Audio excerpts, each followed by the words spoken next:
ครับวันนี้เรามาศึกษาภาษาละนากันต่อนะครับด้วยการอ่านจาก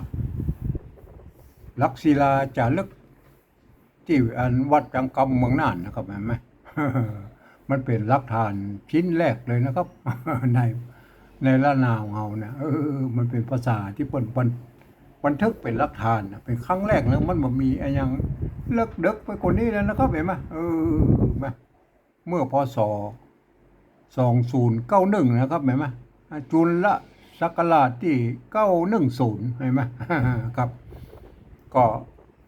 ก็เมินนักแกนะครับหลังจากที่อันพญามังลาย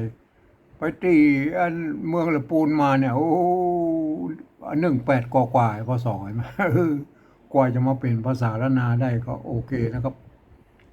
ก็ มาพระเมื่ออัน2091เนี่ยเห็นไหมเห็นไหม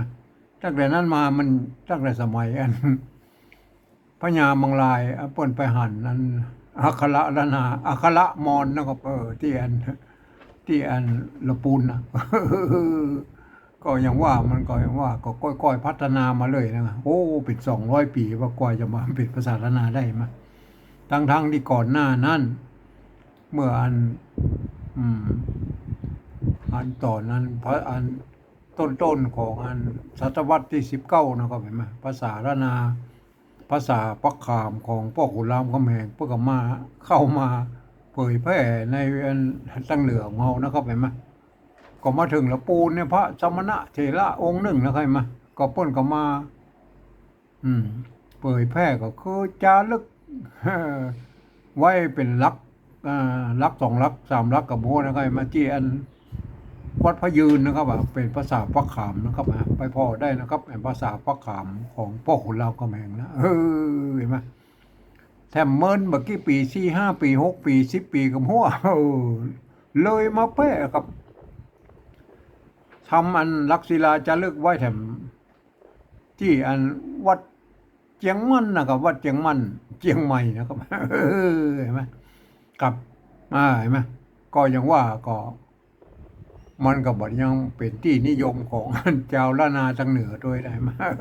เห็นไหมครับก็กลางพศอัน19นะครับเพิ่นมีสังฆญาสังสังฆายนาพระไตรปิฎกนะครับเพิ่นจะเอาภาษาพม่ามาอักษรพม่ามาบันทึกอยู่นะครับสมัยนั้นกับภาษาอันพระขามก็เข้ามาแล้วเนาะไหมแต่ยังเป็นที่นิยมเนี่ยผมมีใครเข้าใจเลยเพราะเอาภาษาพม่ามาบันทึกหน่อยมาภาษาละนาของเขายังเป็นลมเป็นป่นอยู่นะครับมากว่าจะมาปรากฏได้ก็อันเพี้ย2091นะครับเห็นไหมศตวรรษจุลศักราชที่910เห็นไหมกว่าจะมาเป็นภาษาละนาก็เป็นนั้นเก้าเง่าของภาษานะถือว่าเป็นเก้าเง่าของภาษาละนาเลยมั้ยอายุนั้นก็ยังว่านะครับวิธีการเขียน การป้นห้องว่าอันแบบการเขียนนะแบบการเขียนก็คือฉันทลักษณ์ฉันอันอักขระวิธีนะอักขระวิธีก็คือวิธีการเขียนนะยัง ก็ยังว่าเก่า อันเก่าเงาเปิ้นก็ยังว่าก็เขียนไปตามเปิ้นนะครับมันเป็นอันยุคแรกลูกครับเห็นไหมก็ปะเอาไปก่อยนะครับไปก่อยนะครับมามันก็เป็นอย่างนี้มาเนี่ยยุคแรกๆมันก็เป็น เป็นต้นตำรับเป็นต้นอันภาษาของรุ่นต่อมานะครับแม่ใช่ไหมไม่ไก่ตัวหน้าใช่ไหมแม่ตัวปะปะป้อมเห็นไหมไม้อันเนี่ยไม่กี่ ไม่กี่ก็คือไม้กี่นะครับแล้วมันเอาตวัดไม้2 น้อยตวัดไว้ตรงกลางให้ไหมเนี่ยเป็นไม่กี่นะครับเห็นไหมในปีวอกเห็นไหมวอกเห็นไหม ตัวว่านี่เหมือนกันตัวอันกะนี่เหมือนอันนี้ตัวอากันย่อนมา ป้นก็เขียนมนเนี่ยมาพวกก็เขียนมนแล้วก็เอาขีดอันตวัดไม้2 น้อยปิ้นไม้2 น้อยปิ้นมาเยอะไหมใช่ไหมแม่ เป็นอากันย่อนเป็นไงไหมเห็นไหมห่าง หางมะเนี่ยเหมือนกันหางหน้าก็หางหน้าก็คล้ายๆกันนะอันเหมือนกันเนี่ยหางหน้าหางหน้าไม้พัดใช่ไหมพวกมีไม้พัดนะครับเห็นไหมมันบ่มีไม้พัดนะครับอันไม้ซัดนะครับตอนอันรุ่นนี้ยังบ่มีไม้ซัดนะครับ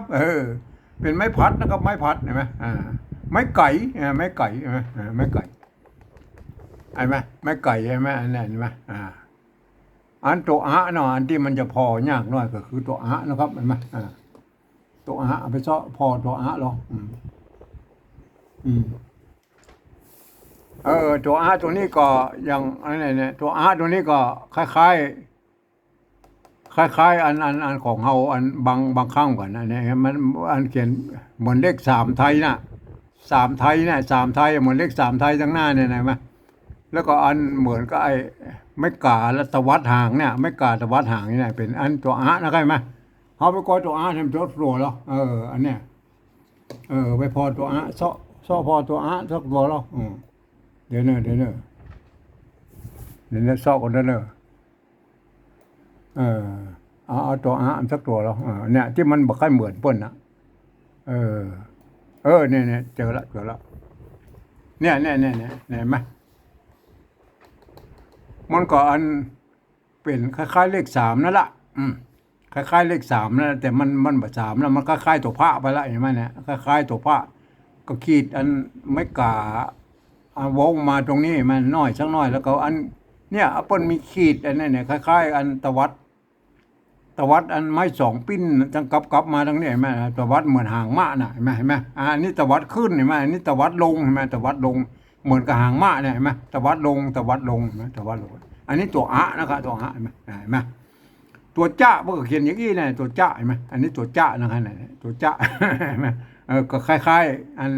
ของเฮาเนาะแล้วมันผิดกันแต่อันตัวนั้นกับตัวงะนะครับตัวงะไปเพาะไปสอดตัวงะมันเด้อนะอันตัวอื่นก็คล้ายๆกันเนาะเดี๋ยวไปสอดตัวงะเดี๋ยวนั่นเอาตัวตะก่อนตัวตะ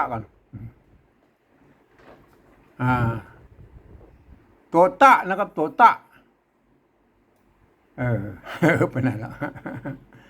เนี่ยเอาที่มันชัดๆหน่อยตัวตะด้วยเลยเดี๋ยวค้นไปเลยโอเคแล้วอันนี้ตัวอะตัวอะเห็นไหมตัวอะอันตัวอื่นอันนี้ตัวสะเห็นไหมตัวสะก็ไม้ตัวกะนั่นแหละไปเอาไม้ตวัดไว้ปิ้นไว้ตรงนี้เป็นตัวสะเป็นตัวสะสบเห็นไหมอันนี้ตัวมะเห็นไหมอันนี้หางหน้าเห็นไหมเนี่ยหันละเนี่ยตัวง่าพวกเนี่ยตัวง่าพวกเขียนเหมือนอันเลขสามปิ้นสามไทยปิ้นเห็นไหมปิ้นเนี่ยมันก็อันความจริงมันขึ้นมาทางนี้เนาะแล้วก็เห็นไหมก็คล้ายๆอันของเฮามัน ของเฮาปัจจุบันเหมือนกันนะไอ้มันเนี่ยตัวง่าพวกนะครับไอ้ตัวง่าเห็นไหมตัวง่าแล้วอันนี้ตัวอื่นก็เหมือนกันตัวท่านี่เหมือนกันนะครับตัวท่าเหมือนกันใครไปพอตัวตะเนี่ยตัวตะเห็นไหมตัวตะบนเขียนไม้ยี่เห็นไหมพวกเขียนไม้นั่นเห็นไหมอันนี้ตัวตะนะพวกเขียนอันตะวัดยี่นะก็เห็นไหมตะวัดมาทางเพเห็นไหมปิ้นเหมือนเฮาเนาะแต่ว่าเฮากับปิ้นขึ้นบนไว้มาอันนี้ก็คล้ายๆหมุนกันนะเห็นไหมเนี่ยตัวตะเห็นไหมเนี่ยตัวตะเนี่ยตัวตะนะตัวหน้านี่เหมือนกันนะเห็นไหมโอเคนะครับอันนี้ตัวสะเหมือนกันใช่ไหมโอเคนะตัวหะเหมือนกันนะตัวหางมะเหมือนกันใช่ไหมโอเคนะครับอันนี้มันก็เป็นเนี่ยนะครับก่อนจะมาเป็นอันภาษาละนาของเรานะครับก็อันสมัยนั้นไม้โกก็ไม้เก่าปนใจร่วมกันนะครับอันนี้อย่างเจ้าเห็นไหมบางทีก็เป็นไม้โกบาลีนะครับโปธิสัตว์อันนี้โปเนี่ยอันนี้เจ้าเห็นไหมไม้เก่าก็ได้ไม้โกก็ได้เนี่ยโอเคนะครับมารุ่นต่อมาก็มาเป็นรุ่นอันนี้เห็นไหมรุ่นที่อันเพิ่นเอามาเขียนแต่แป๊บยานะครับแต่แป๊บยาแต่แป๊บยาก็อันแต่แป๊บยาอันรุ่น50 ปี100 ปีต่อมานะครับเห็นไหมเป็นภาษาชาวบ้านแล้วบอกเขียนเป็นแต่แป๊บยาเห็นไหมเนี่ยไม้ไก่เห็นไหมไม้ไก่พวกเขียนไปอีแล้ว มันกิหน่อยแล้วก็ตวัดมาตัวอย่างอื่นก็เหมือนกันนะเห็นไหมทีนี้มันงะเป็นอย่างอีละเห็นไหมงะเป็นอย่างอีละเห็นไหมเหมือนคล้ายๆของเฮาปัจจุบันละงะเห็นไหมคล้ายๆอันรุ่นนี้ก็เป็นต้นตำรับอันปัจจุบันนะครับเห็นไหมอันรุ่นแรกๆแล้วก็โอเคมันก็เป็นอันที่จะต้องเอามาปรับปรุงให้มันเป็นรุ่นนี้ก็มีไม้กงอะไรไหมไม้กงใส่เริ่มใส่ไม้กงแล้วก็ไม้ซัดนะครับไม่มีไม้ซัดนะครับไม้ซัดนะครับเห็นไหมมันมีรุ่นนี้มันมีไม้ซัดละไม้ซัดทำหน้าที่เป็นไม้กักเห็นไหมเนี่ยเห็นไหมทำหน้าที่เป็นไม้พัดทำหน้าที่เป็นไม้กักเห็นไหมทำหน้าที่เป็นไม้กักทำหน้าที่เป็นอันไม้กำกับไม้พัดก็ได้นะครับไม้พัดก็ได้อันนี้มันมีไม้พัดเอาว่าหัวเป็นไม้พัดก็ได้เป็นไม้อย่างก็ได้อันนี้คล้ายๆกันอันภาษาปัจจุบันเฮาปัจจุบันละเนี่ยรุ่นนี้เห็นไหมดูดิตัวยะ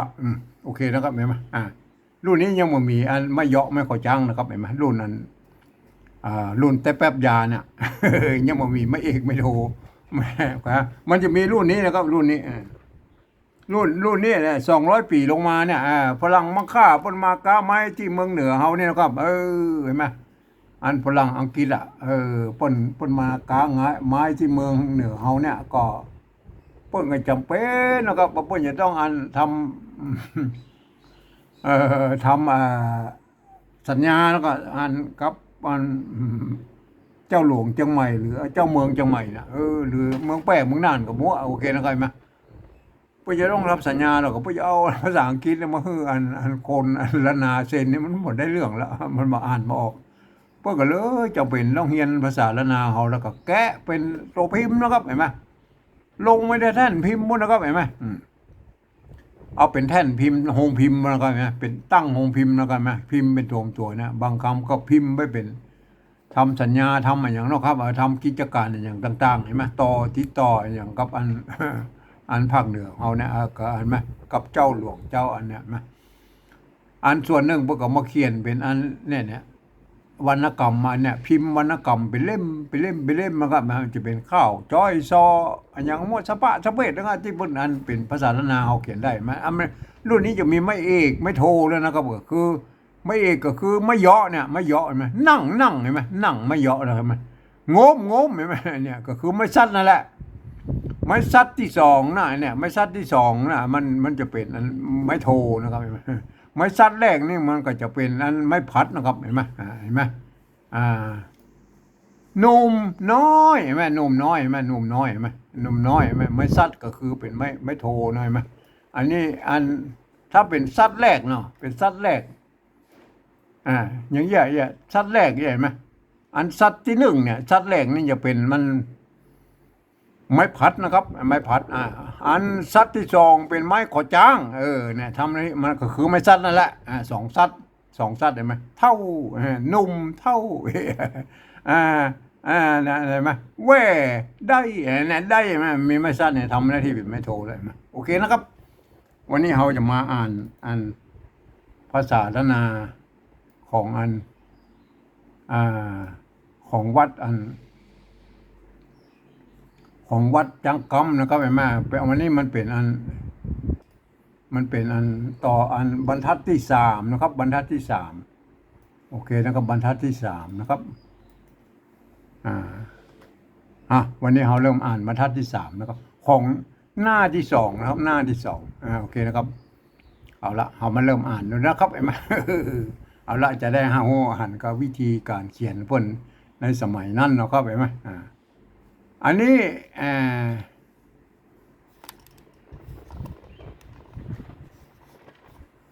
อันนี้เห็นไหมเนี่ยเห็นไหมตัวละซ้อนตัวกะเนี่ยเห็นไหมมันมีสักอย่างละเห็นไหมอันนี้ก็อ่านว่าโลกนะก็โลกเห็นไหมมันก็โลกนะโลกนะโลกก็โลกอันเดียวกันนะโลกในโลกไหนมาอันบรรทัดก่อนนี่มันตั้งแล้วครับตั้งโลกนะตั้งโลกนะเอาละแค่นั้นเลยเป็นนี่คือโลกนะครับตัวละซ้อนกะเนี่ยเห็นไหมเพิ่นอ่านได้ว่าเป็นโลกนะครับโอเคนะครับอันนี้ไม่ไก่ตัวหน้า อ่านว่าในอ่านว่าในนะโลกในอันนี้ตัวกะไม่กาละตัวละเห็นไหมในกาละในกาลนั่นแหละในกาละในกาละเวลานั่นแหละกาละนั่นในกาละเอาแล้วในกาละโลกในกาละนะครับอันนี้ตัวนะครับเห็นไหมเลขสามเนี่ยเลขสามไทยแล้วก็อันไม่กาแล้วปั๊บตวัดไม่สองคว่ำอยู่ตรงนี้เหมือนหางม้าน่ะเห็นไหมตวัดไม้อันไม่พัด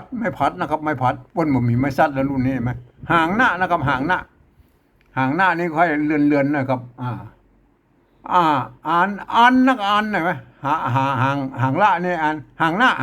นี่เลื่อนหน่อยหางหน้าอันนั่นก็อันหางหน้ามันบอกค่อยชัดตัวใดหางหน้าอันอ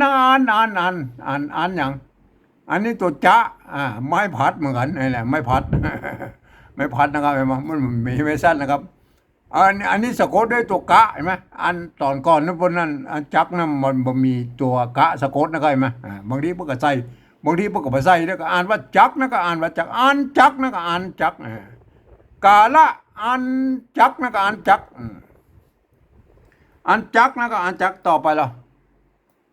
อันนี้ตัวม้านะครับตัวม้าเห็นไหมเนี่ยมีตัวบะนะตัวบะแล้วก็ขีดห้อยมาตรงเนี้ยเห็นไหมขีดห้อยกับไม้สองตวัดเนี่ยไม้สองตวัดคว่ำตรงนี้เห็นไหมสองคว่ำตัวม้านะครับไม่กามาอันนี้ตัวปะไม่กาหางเนี้ยอันนี้หางเนี้ยแล้วก็หางเนี้ยมาปลายอันนี้ตัว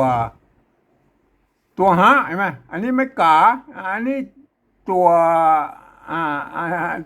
ตัวหน้าหางหน้าเนี่ยหางย้อยมันพี่เนี่ยอันนี้เลื่อนหน่อยหัวก็มันเส้นมาตรงนี้เห็นไหมอันนี้ก็จักมาไปหน้านะไปหน้าแล้วไปหน้าแล้วโอเคนะได้ มันอ่านยากนะครับเพราะว่ามันเลื่อนนะตัวหน้าอันนี้ไม่กี่ไงไม่กี่ไม่มันเนี่ยมันก็คือไม่กี่นั่นแล้วก็มันเลือนหน่อยไหมมันก็มีขีดอยู่หน่อยคือไม่กือนั่นแหละปัจจุบันต่อมาเป็นไม่กืออันนี้พูดใจว่าเป็นไม่กี่นะครับปลายหน้านี้นะครับนี้ปลายหน้านี้ อันนี้แ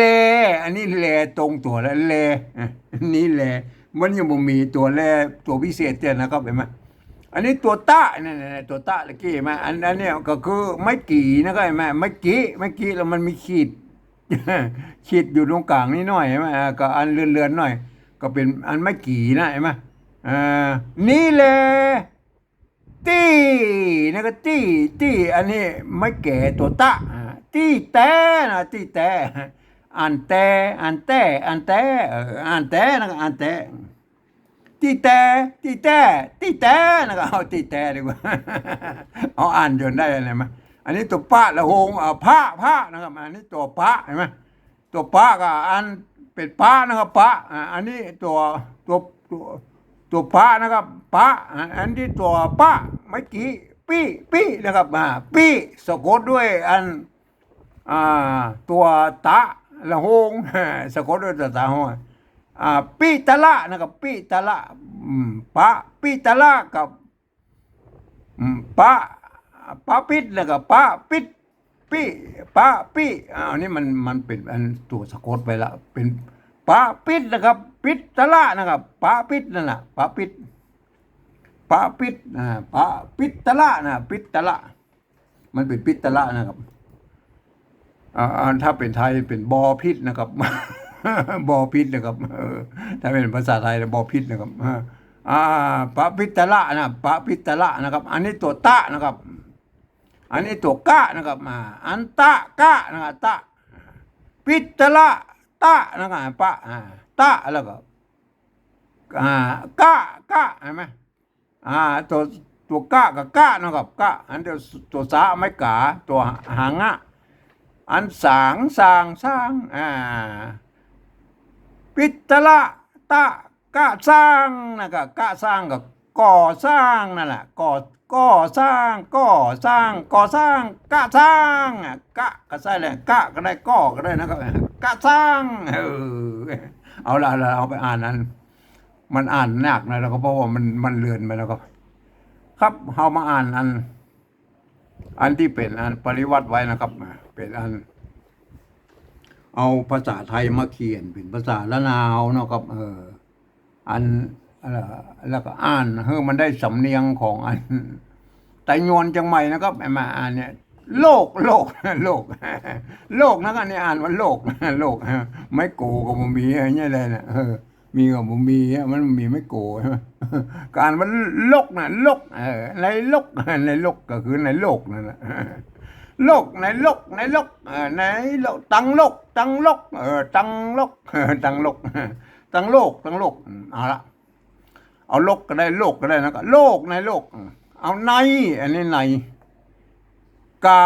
ละโลกในกาละนะครับตั้งโลกในกาละอันนะครับ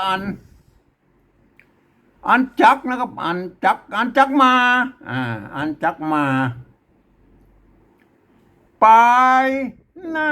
นะครับไปหน้านี้นะครับนี้แหละไปหน้านี้แหละ